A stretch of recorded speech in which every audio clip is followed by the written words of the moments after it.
Lead the Charge.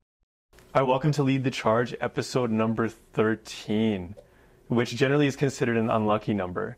But today's guest is proving that wrong. He's an individual that has come a long way, shaken up a game that hasn't been shaken up in a long time, and he defines his own luck and creates his own luck. So we have Brett here from Goodlawyer. Welcome to the podcast. Pleasure to be here, guys. Thanks for having me. Yeah. We're excited for this one. I think you've been making your mark in the city for how long now? I mean, that depends on how you want to start the clock on that, but with Goodlawyer for 5 years now. Is there a 5-year anniversary around the corner, or did it already happen? It just happened. Yeah. So Goodlawyer started back in 2019 when I was practicing as a corporate lawyer for almost 5 years at one of the big shops downtown. And I was telling the camera guy earlier, the final straw for me was one of the senior guys coming in, slamming the door, basically my boss, and saying, "Brett, keep coming up with your ideas. Just keep them to yourself." And that was kind of the last, straw that broke the camel's back. And so I started scheming, and about 6 months later, raised a little bit of dough and quit my job. And that was March 2019. So did you time find flies. Did you find that that's how the corporate environment was in the law side of things? Oh yeah, I would say the big corporate world generally is a little bit adverse to change. Don't fix it if it isn't broke is how I would kind of perceive their approach. But I would say that is exacerbated in the world of law. Like, law really is this industry predicated on, precedent and what happened in the past. And I would say that I'm a pretty odd duck in the world of law.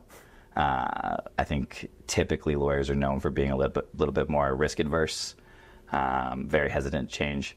That's kind of baked into the profession. So when you put big corporate sort of vested financial interests with the adverse or risk adverse sort of personality of your average lawyer, you kind of put those together, and there's a reason that most people are still dealing with billable hours, and the big law firms haven't changed much in decades, and dare I say a century. Yeah, let's shake that down for what it's worth, because what we're talking about is an industry as old as time, right? If you want to think about it, there's always been. Might not be the first profession, but it's pretty close. But it's close, yeah. Like people like to put rules around things so that we can all get along a little bit better, I think is the way that I look at law, right? It just helps guide that path. But the way that you guys are approaching it at Goodlawyer is quite different than the norm. So break it down for us. How is it that you guys are different than the status quo? Well, I'm going to back up just a little bit because I love the point you made there in terms of what is the law?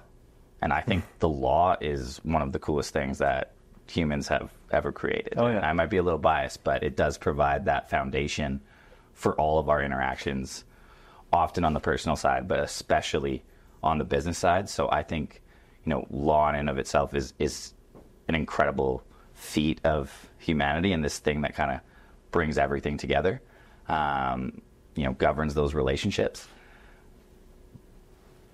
But the firm, and just like the classic sort of traditional law firm with this idea that time is the only value you offer, to me was always very broken. And, before law school, I ran a painting franchise and, learned how to estimate.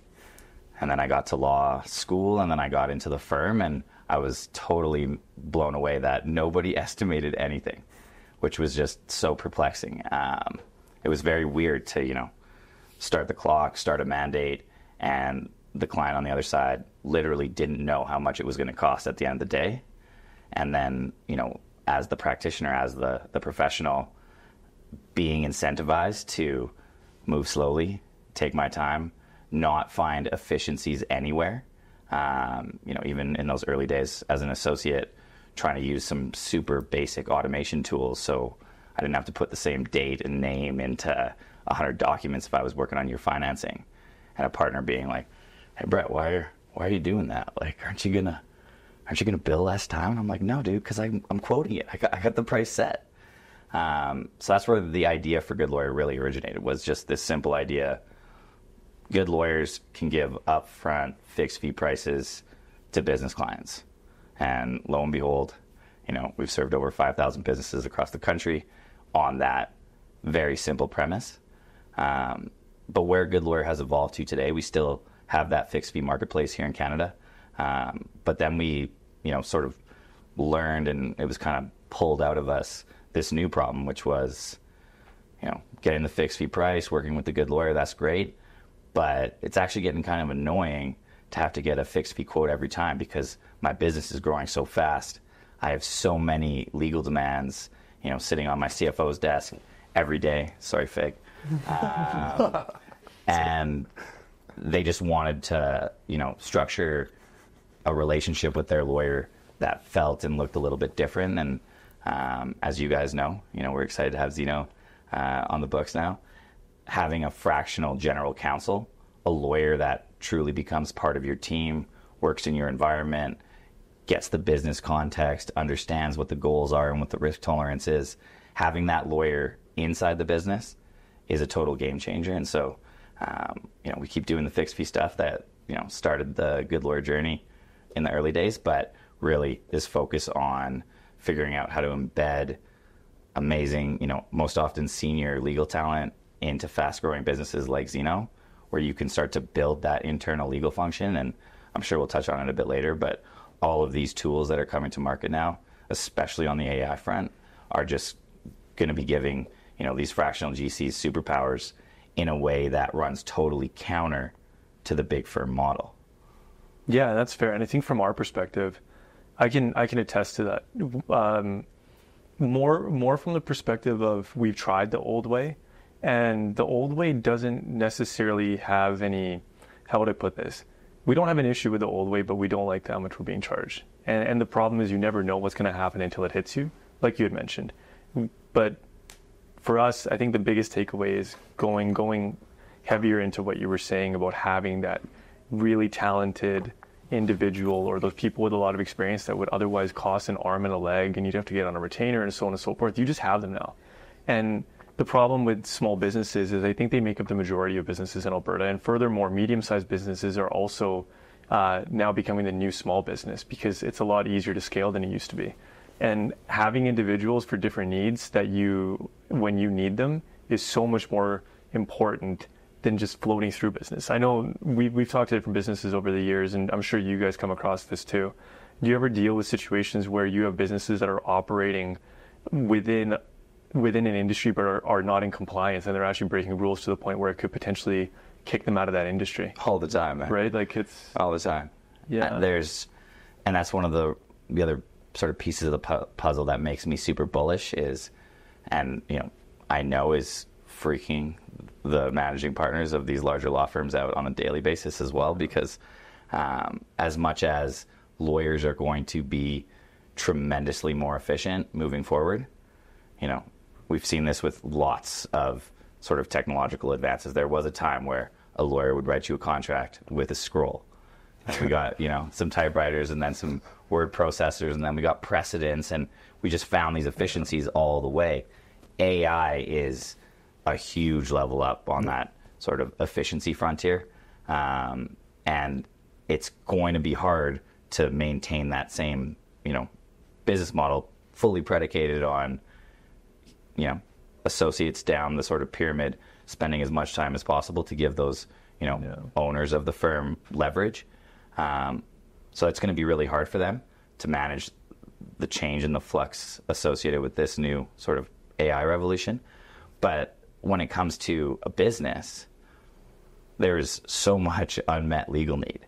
And, there are risks that you're probably completely unaware of that, you manage from a business lens, and, you probably don't even know about them.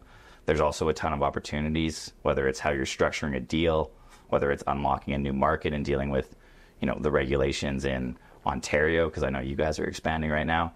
And so having that legal lens baked in to your executive team, and, you don't need often a full-time person like you would, a co-CEO or a CFO, but having somebody at the table that has that legal lens to me is not only about mitigating risk, but also unlocking new opportunities. And I just had one thought a second ago.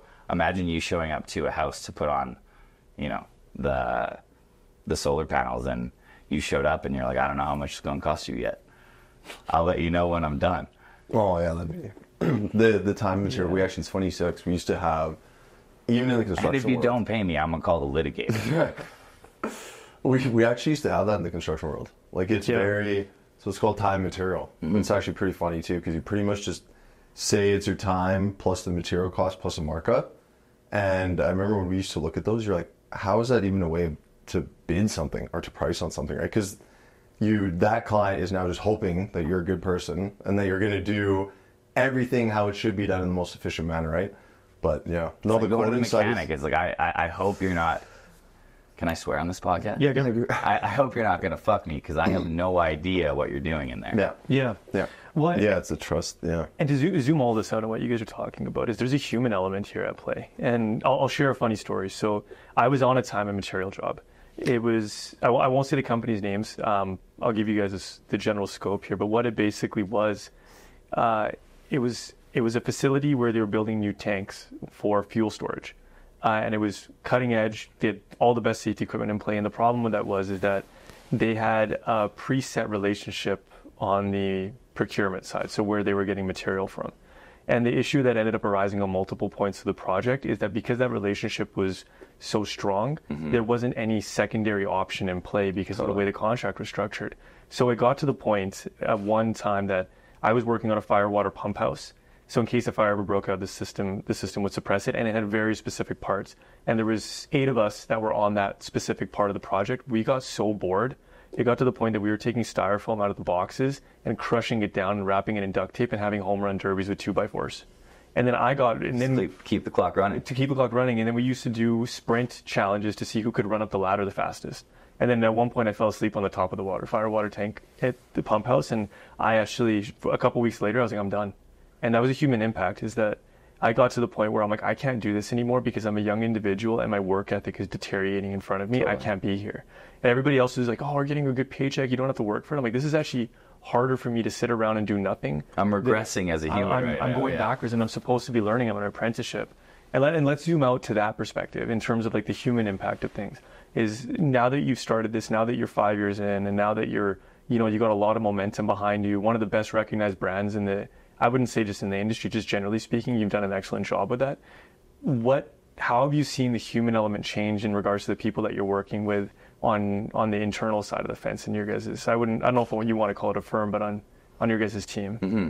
Yeah, I'll take that in sort of 2 parts, because the other problem that I noticed, which sparked the whole idea for Goodlawyer in the first place, because at the end of the day, we're the middleman. We're connecting good lawyers with these fast-growing businesses. So, I could see the client pain. You're tired of not knowing how much it's going to cost and getting these outrageous bills that, are just like pages of point ones and things that are frustrating to look through. And, you mentioned time and materials. Time and materials from the firm's perspective is more like an 80-85% markup. So when I left the firm, I was billing out at between $500 and $600 an hour, and I was putting about $60 in my pocket. So there's a huge Bezos. Your margin is my opportunity. That was like so obvious to me. And when I looked around the firm, none of the lawyers were. I mean, they loved that they were super competent. They were incredibly smart people. A lot of the folks I used to work with at the firm, but I really struggled to sort of defining any of them as happy or feeling a ton of purpose in what they were doing. And so you kind of had this world where clients are paying a fortune, lawyers are taking this tiny margin, especially at the associate kind of junior partner level. And there was just a ton of like misery just permeating kind of everything. And so, part of the mission for us at Goodlawyer is to build a new career path for these incredible professionals that just had enough of this sort of broken environment, this broken system. So that is like a driving force internally when we're thinking about the impact that we want to make, is, you know, really building this new path that good lawyers can, you know, build a life that is predicated on, you know, freedom and value creation as opposed to prestige and billable targets. Moving to like Good Lawyer team, like my team, you know, we've got about 160 lawyers in the network, but they're not employees. You know, they're our partners more or less. On Good Lawyer team, we've got about 20 folks, and that has been, you know, for me as a leader, it's been challenging, you know, trying to grow up and mature as a business and as a CEO. And, you know, one of the reasons I was excited to come and chat with you guys today is because I have gleaned some learnings from you, both in conversations that we've had over the years, and, you know, really trying to figure out how to build, you know, this year has been all about building a high performance culture. Good Lawyer team, you know, we've got an incredible kind of core group, and the company is really sticky. Not, you know, like Hotel California, once you come, you never leave. But it has been, you know, top of my mind and a priority for me this year to, you know, level up as a CEO and recognize that, you know, if I take a step back, I am the bottleneck of the business right now, and how I can develop as a leader. I was listening to a pod just on my way here, and the idea of rehiring yourself every year and reevaluating what it means to be CEO of the company in this new stage, that type of thing has been very top of mind. And I felt like we had the sort of love and friendship you need to, you know, have a fun and, you know, united kind of group of people building towards this thing. But where I saw an opportunity for us was really doubling down on what does it actually mean to be high performance. And, you know, we got a bunch of folks on the team who, you know, played for Canada, for this sport or that sport, you know, excelled in a variety of areas, you know, throughout their careers. And so how do we create an environment within Good Lawyer that really fosters that? And, you know, make sure that we keep on adding those types of characters, you know, onto the bus as we continue to grow, because at the end of the day, you know, a business is just a legal construct to keep a bunch of people motivated, working on the same thing. And, you know, the people on the bus is the most important thing. Yeah, I love that. Yeah, it's interesting. It's a good way of looking at it. From that side of things, what do you think that'll be? Like, what is that next, like, 12 to 18 months for you then as the leader of that? Because you're the sole founder, just to... No, I got some co-founders. Okay. Was certainly the brainchild in the firm context. But, you know, early days, it was apparent to me that I don't know how to build anything. I'm not particularly tech savvy, I would say. I can sell stuff. But I needed to bring some other folks onto the bus really early to complement, you know, the fact that I had, you know, some subject matter expertise and, you know, a knack for, you know, knocking on doors and selling some legal services. But when it came to, you know, designing the product, building the product, and then, you know, I fancied myself a pretty good marketer, but, you know, before we brought grants on, I was handing out flyers and postcards and shit, and he opened my eyes to a whole new world of growth from, you know, more of a digital perspective. So Tom's our CPO, Parker's our CTO, Grant is our head of growth, and then we've also brought on, you know, some other really key players, probably most notably Taylor, who happens to be Parker's brother, to run operations, and Josh, who, funny enough, worked with me at BLG. A little bit more traditional lawyer, not quite as crazy entrepreneur as this guy. So he didn't leave originally back in 2019, but a couple years later, you know, I was kind of talking about that lack of purpose, that kind of misery of being in the firm, and he experienced that deeply over COVID, and I kind of lucked out. The moment was perfect, and, you know, everybody, when I left there, like, bye crazy entrepreneur.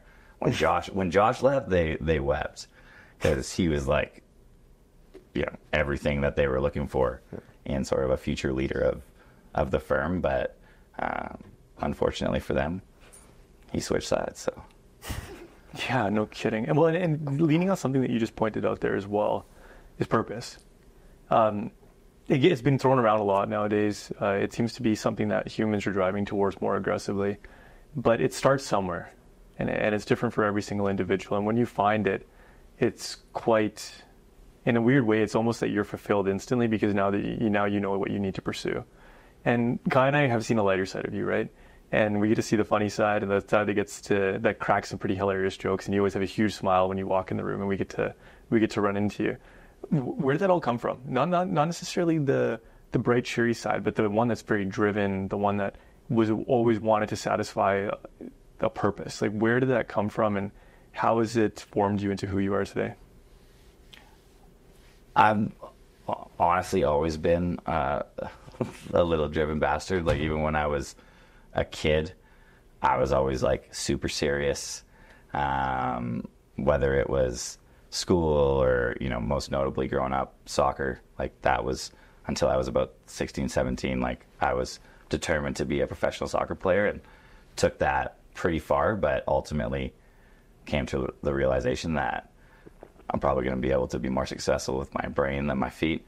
And so that kind of drive was always baked in there.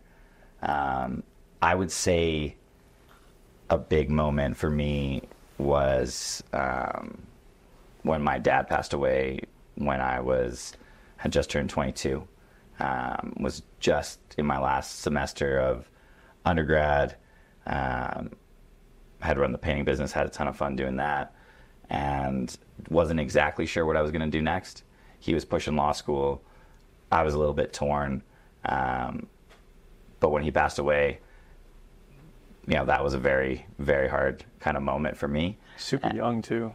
Yeah, definitely. So I wasn't quite ready for the real world, and school always came pretty easy. So, going to law school kept mama happy, and it felt like I was still progressing without having to really go to the real world quite yet.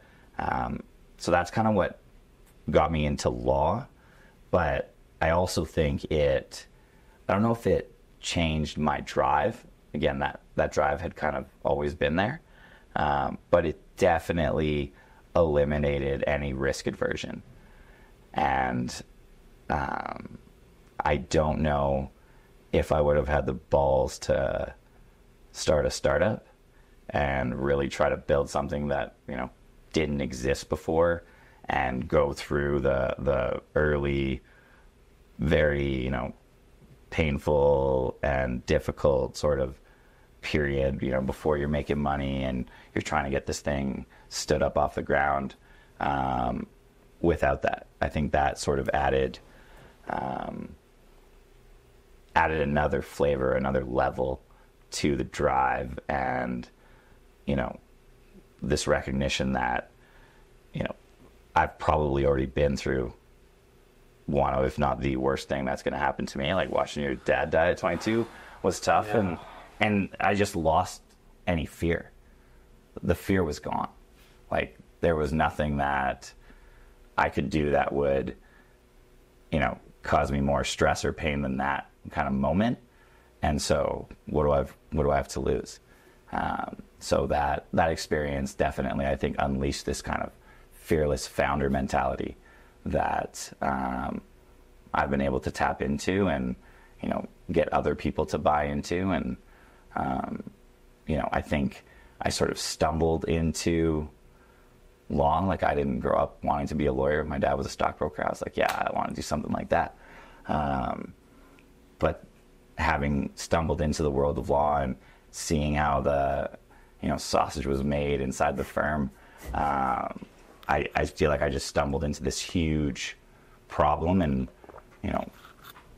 corresponding opportunity to really, I think, as you put it at the beginning, shake up this world that hasn't been shaken up in way too long. And I think, we get one kick at this can we call life, and I got a little bit of that nihilist in me as well. So it's like, it's really hard to matter. It's really hard to make a dent on the universe, and what better way to sort of shape your own journey than try as hard as you can to make a dent that's hopefully a good one. Yeah, and thanks for sharing that, because I can't imagine that was an easy thing to go through. And Kai's way of saying that is leave it better than you found it. Love that.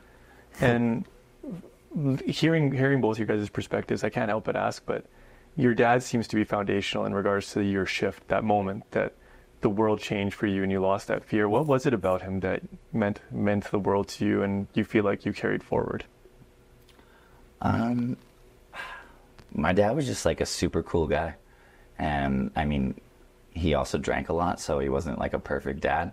My parents split when I was young, and I would say that my discipline and work ethic and that kind of thing really comes from my mom. She's a PhD psychologist and fucking super mom. Wow.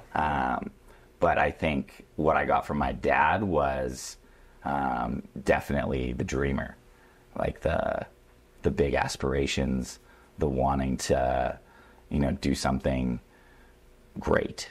And I do feel fortunate that I was able to kind of mix those two personalities.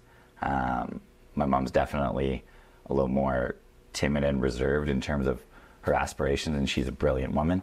But really that combination of her work ethic and smarts with my dad's big boisterous personality and big dreams, I think is I got some sort of weird mix-up of that going on over here. Yeah, which is, as a young individual, especially as a business owner, that can be easy, because the way that I simplify it is you have a duality to your personality, right? How do you find that shows up in like the helms of Goodlawyer? Do you find that you balance that pretty well now? You talked earlier on about growing up, right? I think Kai, we laughed about that, right? There's been so much of that has happened in the last few years, especially. And I love what you said about rehiring yourself. Yeah. If I rewind like 12 or 18 months, I definitely did not view myself as the biggest bottleneck. And I was, looking around, trying to identify that bottleneck and like, who's not performing, who needs to step it up. And I think coming to that realization finally that, oh shit, it is me. I'm the one that is like the true bottleneck here. And I've got this incredible team, behind me that is begging for direction and, in a lot of instances, like, trying to, look for their own opportunities to be coached and leveled up. And I've never really fancied myself a great coach, more of a player than a coach. But this role necessitates that you figure out how to coach the other leaders in your organization, because you can't build something remarkable with one leader. And I am very fortunate to have a number of leaders in my organization. In many instances, like Josh is a great example, I'd say more natural leaders than even than myself. So for me, in the last 12 months, and especially the last 6, I would say, finding people that I can learn from and trying to aggressively expedite my learning on those fronts, whether it's coaches. I don't know if you guys are familiar with the VMSA program, but it's been awesome. And yeah, so for me, it's, finding more experienced CEOs and operators, founders, and peers that, I can learn from and implement some of the tools that, I know are working for you guys. Talking to you guys at that last event we saw each other at, and just hearing the crispness of how you go about, I think Gursh might have been your line, where it was like having a framework where you can be talking to everybody in the organization without talking to anybody. I love that. Yeah, it's such a freeing feeling. Totally. And we're on our journey there, and we're moving in the right direction. And we just did our Q2 this week, and it's definitely far from perfect, but it's also definitely better than the last one, which was better than the one before that.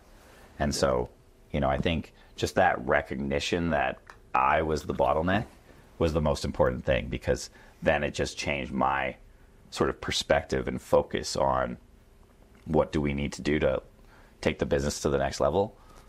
Brett's got to figure out how to be a better CEO. No, that's beautiful, man. That's beautiful. And I look at it from the perspective, just to add to what you're saying, is individuals that are looking for something to fix versus looking at themselves. And I shared this recently as well. It was I don't remember where the quote came from. It said, a man that blames others will never be happy. A man that blames himself will be somewhat happy. A man that blames no one is truly happy. And when I reformat that in relation to business, is that as soon as you start realizing that you're the problem, you learn to listen better. And that progress of something was better than the last time, the key is to consistently be aware, and what awareness is in its truest form is the ability to listen. And eventually when things get so quiet that you have to almost listen to it as if you're in a forest trying to listen for water flowing, like a creek flowing through a forest, that's when you know that you've reached a level of refinement. And we're far from that. I can hear the river. Oh, I was gonna say I can still hear the construction. Like, yeah. So, but it's something to pursue, and I think even in my personal life, that's something that I think I seek is silence, to be able to actually hear what's going on, because we live in a world where there's just so much noise, especially in a city like Calgary. A lot of people don't know Calgary, but it's a big city, like distance-wise, and even the growth that we're seeing here is nuts, right? So it's a pretty incredible time to be building in this city right now. Oh, yeah. Definitely. And it is funny you mentioned, you know, the silence. We started, and you know, credit to my brother who is also a psychologist and is doing some coaching with my leadership team, which has been hilariously effective so far.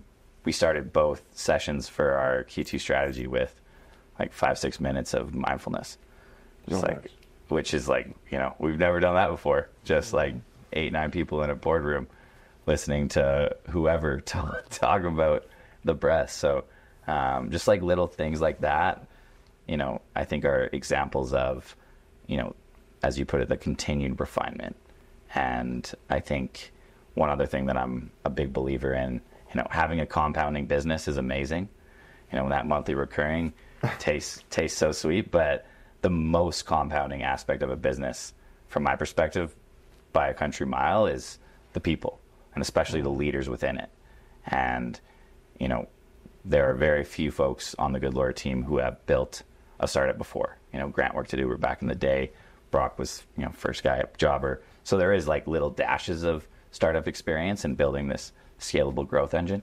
But the vast majority of us, this is our first rodeo. And, you know, especially the fact that we started it, you know, really throughout COVID is where, you know, we really got going. And, you know, I would say that, you know, if I could go back in time, there's probably ways that we could have learned a little bit faster, but we're learning. And that core group is all intact, and seeing their evolution and their growth and that compound interest starting to pay off. And, you know, hopefully they see it with me too. To me, that is like the real magic inside a business. And if you can look at your business over a long enough time horizon, like when I think of Goodlawyer, like 5, 10, 15 years out, it starts to get pretty exciting, because you just keep getting that compound interest on the most valuable asset in the business. That's crazy. Yeah. For the psychology piece, because we've looked at this, so we haven't done it, not with the team, but have you seen Billions? Mm-hmm. Yes. Yeah.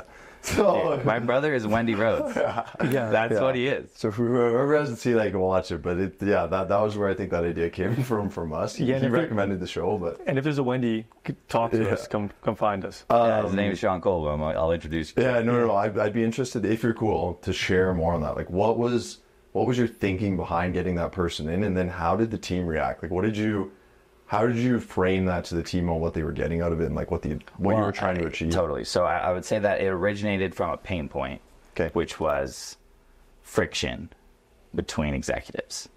And that friction was very apparent, and, you know, bringing the vibes down and causing tension and difficulties, and some of the guys not sleeping well. I sleep like a baby, but definitely it was having an impact on. It was harder to see it from a strictly performance sense, but it was definitely there from a culture and just, some of my key folks, like, feelings towards work.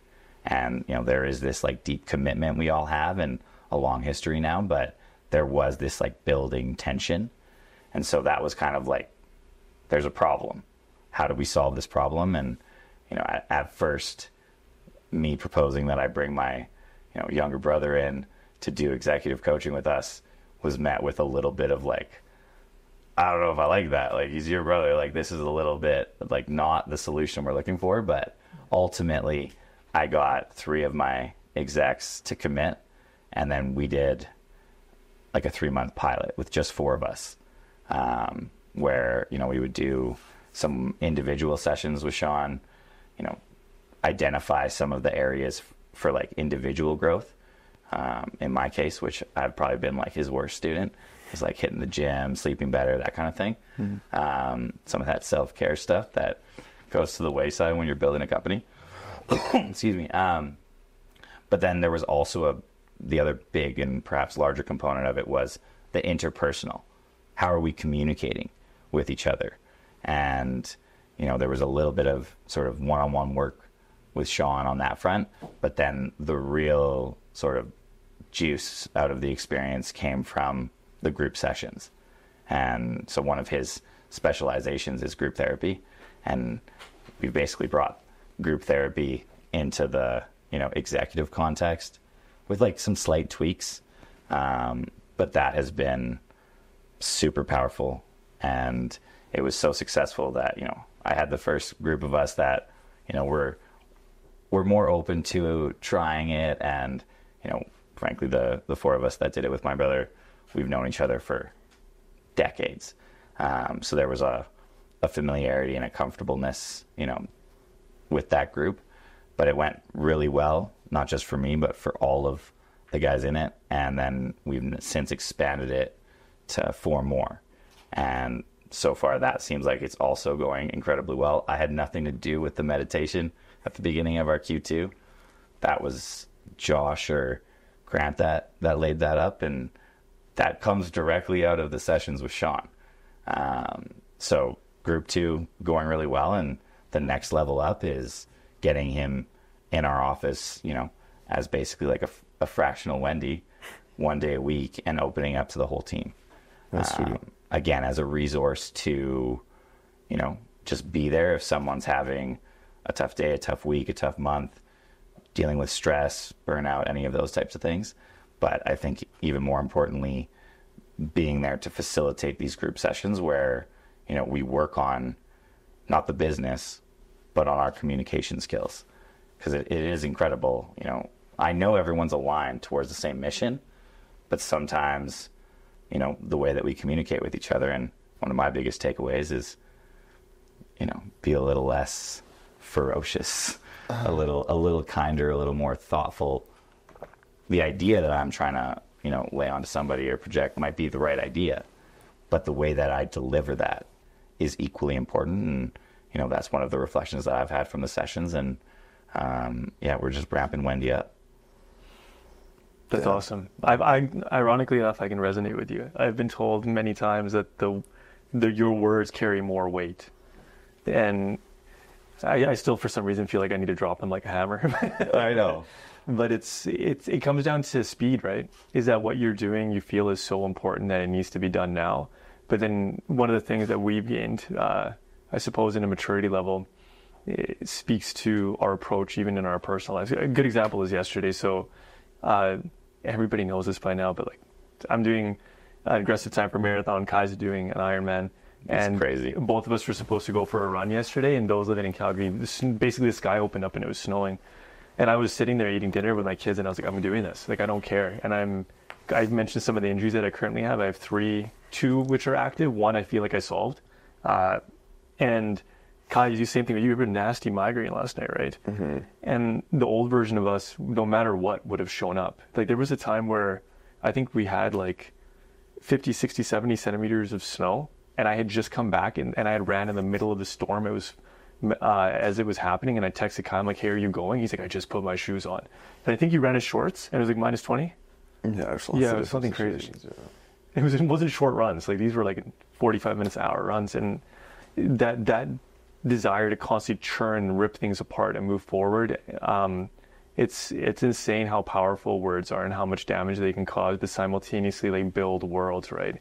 Do you find that as you're going through this process of like, let's lean on the word of like maturing or growing up, do you find that is necessary, or do you feel like just being true to yourself is what's necessary? I mean, I think if you can't be honest or true to yourself, you're pretty fucked. That's like starting point. Probably put, yeah. And I think I've got my brother in my ear right now. Aligning your words and your actions is super important. Doing what you said you'd do. And I think we all strive to do that, and I think most of the time I do that, but I also know that there's definitely opportunities where I could do that better. So I think finding a path that, takes advantage of the attributes that, give you energy, that you're good at, that you are passionate about, is key to living, this sort of purposeful life. Because, again, if I think back to a lot of my colleagues working as corporate lawyers in the big firms or, in a lot of different professions, like there's a lot of kind of analogous roles out there, but I think they would really struggle to say that they feel like their career is super purposeful other than collecting, a nicer and nicer paycheck and feeling like there's this sort of element of prestige or success attached to what they've done. But I think lawyers, just as a great example, often get pulled into achieving hard things. But the question is, and I'm ripping this from my buddy Chad Abood, are you working on your hard thing? And I think figuring out what is your hard thing to go after and pursue is so key to living this, fun but, important life as you see it. And, I think you touched on this at the very beginning, Gursh. I feel so lucky to have found my hard thing and to be building my hard thing with a bunch of my best friends and waking up every day, grinding day after day, because, it's a lot of hard work, as you guys are very, very aware. But the opportunity to work on your hard thing with people that you genuinely love, like, I could probably lose a few pounds, but otherwise, like, what more do you want? Yeah. Mic drop. That is good. That is good. You know what? It reminds me of something interesting that I heard. So kind of have, we obviously spend a fair amount of time together, but simultaneously, there's individuals that we interact with separately. And the last few times I've spoken with a few individuals, I heard the same thing. And then I haven't shared this with Kai yet, but they said that you guys sure talk about each other a lot. And it seems like the respect that you have for one another is like unparalleled. Like I haven't seen this before. And it was really refreshing for me to hear that, because when you're working with people so closely, part of the problem ends up being is that, are you actually too close? Are you guys clamoring over one another? And does it potentially equal or create an environment that, for lack of better words, could eventually become toxic? And being a leader, especially in the position that you're in, the position that we're in, part of the responsibility is putting in that framework so that it can continuously be healthy. And for me to be able to hear that, and this is our second time talking about it now in regards to you having that Wendy Rhodes, that psychological powerhouse inside of your, let's call it, for lack of better words, your work family, is pretty huge, because we spend so much time every single day putting our energy into our work. Totally. And by the time we check out, there's not much energy left. It's almost just enough to be able to get to bed to restart all over again. with you as an individual, looking at the bigger picture now, where do you want to see Goodlawyer? Like, what do you see the antithesis of everything that you guys are working on becoming? Mm-hmm. That's a big question. On the work front, one thing that was just percolating when you were talking there is I don't really feel like I work. I'm just playing the Goodlawyer video game all the time. And it's a really hard video game. It's very challenging and definitely stretches my abilities on a consistent basis, but it doesn't feel like work. And I love that. I love the fact that, there's certainly opportunity for me to try to carve in sort of some other dimensions of life, maybe not the Iron Man, but maybe something a little more reasonable. But the fact that like what I get paid to do and where, my future financial upside comes from is building this thing that, we made up, and we keep on, iterating and changing and evolving. But and the other beauty is it's not just my thing anymore. It's our thing, and there's more and more people every day that attach themselves to this thing. So I love that. When it comes to where do we want to take Goodlawyer in the future, like I want to reshape what it means to be a corporate lawyer globally. And I think that, there, for at least decades, there will be space for, some of these large corporate law firms. If you're doing the, bet the company litigation, or, Google's buying Perplexity or something like that, that is where they are like really well suited. But there is all of this work in the middle that they're not good at, that the lawyers within them are tired of doing, and tired of sort of living that, 3-piece suit life to go into an office and work alone all day. And so for me, I think there is this opportunity, as I kind of touched on earlier, to build this, new career path for some of the most talented, legal professionals, not just in Canada, not just in the US, but globally, and unlocking what they're really good at, giving them the tools they need to find leverage they didn't know existed before.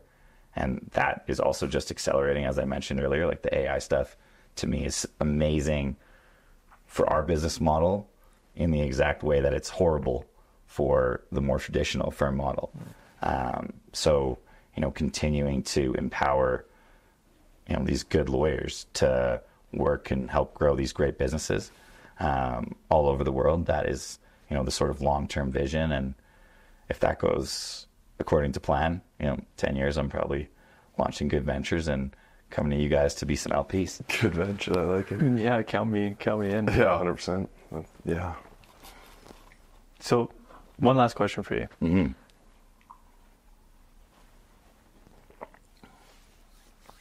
If you were to leave the listeners that are listening and tuning in on this today with one thought in regards to something that you feel that everybody out there should consider when it comes to living life, whether it be their personal or their professional life, what would it be? Don't settle. Don't settle. Simple. You get one shot. Make it worth it. It's as easy as that. Yeah. Yeah. What? Yeah. I have one interesting thing actually to add earlier that didn't really jive with the conversation to throw in, but I heard a crazy thing about, we were talking about the leadership piece, and we were talking about... I thought you were going to talk about the yacht party or something. I can't go. I'm in Europe. Frick, I'll be dying on the Ironman while you guys are on the yacht. Yeah. You can just helicopter right on to the boat. No, or swim behind. What a way to launch actually, that Toronto. Kai coming in on the helicopter. No, what I was gonna say is I heard this quote the other day, and I think it relates really well to leaders. Is people who expect the most peace in their life create the most chaos in others. Whoa. So if you think about the leadership piece, and I think that's why, like, even you were saying with that, like, people developing their skills and like that leadership side, is I think that's a huge flaw a lot of leaders have, is that you create chaos, but you expect peace to come from it. So, yeah. I wanted to add that because I think it ties into what we're talking about, but... That's profound. You guys are layering bombs on one another. It's creating this... Yeah, I'm going to have to take that one away. Yeah. When you heard that, Kai, just out of curiosity, how did that hit you? Oh, it makes you think, like, yeah, I think you expect a lot of things from the individuals that are close to you, and I think you don't realize that sometimes you might be creating a lot of chaos within the lives around you, and especially in the workplace, right? 'Cause you're probably with those people more than whatever, your girlfriend, your wife, your partner, whatever it might be, or the individuals around you, your friends, right? Like sometimes you don't see them for 6 months, but the people that you work with, you're with them 24/7, right? So it just becomes like a natural thing that you think is just like part of the progression of leadership, and I think maybe is forgotten sometimes. Totally. And, I think that's one of the benefits that I've already experienced, and it's still early days with, our Wendy, which is to think more critically about the impact that your words, and not just your words, but your tone and your delivery have on that other person. And, even if you want to look at it from like a bit more of like a selfish or, business lens, recognizing that the way, what you say and how you say it is going to have an impact on them beyond, the acute thing that you're talking about right in this very moment, which can have an impact then on the sort of the come around when it comes to performance, their happiness and feeling like they can really contribute. Because ultimately everybody wants to contribute. 100%. Everybody wants to do a good job. Everybody wants to find their hard thing and work on it with people they love. Like, everybody wants that. And so just figuring out, how to facilitate it, I think, is so critical for leaders in a company, and, something that I'm striving to get better at every single day, because, I'm the bottleneck, and we got to sort that out. 100%. I think that's pretty much... Yeah. That was incredible. Yeah. Thank you again for coming on Lead the Charge podcast. I think this was an interesting one, and you're an individual that we look up to in many ways, and we love what you're doing. We're watching you closely, and now we're participating. Right now, we're part of the whole mix. You're part of the story now, my friend. Yeah, so we're gonna have to give you hurt feelings reports and feedback at some point here, which yeah, I love it. But thanks again for being here and joining us on this awesome journey. We appreciate the work that you're doing. Since I bumped into you guys at that Top 40 thing a couple of years ago, like, it's been amazing to watch the Zeno rocket ship just take off, because what you guys are doing is incredibly impressive, and I look forward to learning some more from you guys, because there's something in the recipe that you guys got cooking that's working out pretty good right now. Yeah, good people doing good. I got one question for you guys, actually. Oh, yeah. Turn the table here. What's it like to have a co-CEO? Oh, have we ever been asked a question on the podcast before? No, but Yeah.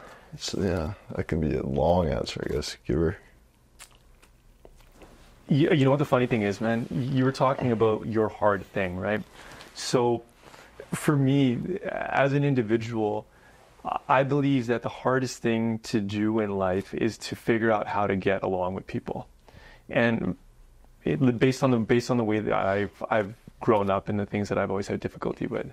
A good example is that my dad was a big pusher of me being socially involved in things, and my mom was the facilitator of me being involved with things. And the best example that I can remember is that I found, and I grew up a vegetarian, or like a vegan, lacto-ovo vegetarian, basically a vegan that has cheese sometimes. So I didn't have eggs in my house growing up, and when I was a young kid, I had found an egg in like an egg carton, and I thought it could grow into a chick. So I guarded this egg with my entire life. I found a cardboard box in my parents' house, and I took extra blankets from my room, and I wrapped this egg, and I was trying to like get it to grow. And my mom and my dad had pushed my mom to get me involved in Boy Scouts. And I'd gone to the Boy Scout session and I found a corner away from everybody else, and I just sat there and I watched the egg. And I was so careful with it. And one day, long story short, it ended up, I stupidly put it on a trampoline, like the edge of the box on a trampoline, and some kid jumped on it, and basically the egg fell out and it cracked, and I was devastated. And I realized at a really young age that I wasn't the best with being around people. And being a co-CEO with Kai gave me that opportunity to be exposed to an individual that is really good with naturally getting along with people. You mentioned earlier on about natural leaders. When you see somebody that does something effortlessly and it just comes to them, is really interesting to observe. Furthermore, it's interesting to be able to have that person in your life teaching you. So what it's like being a co-CEO from my perspective is Kai gives me feedback in a way that's quite direct, in a way that I can receive, in a way that allows me to grow as an individual. And that for me is something I don't think many people get.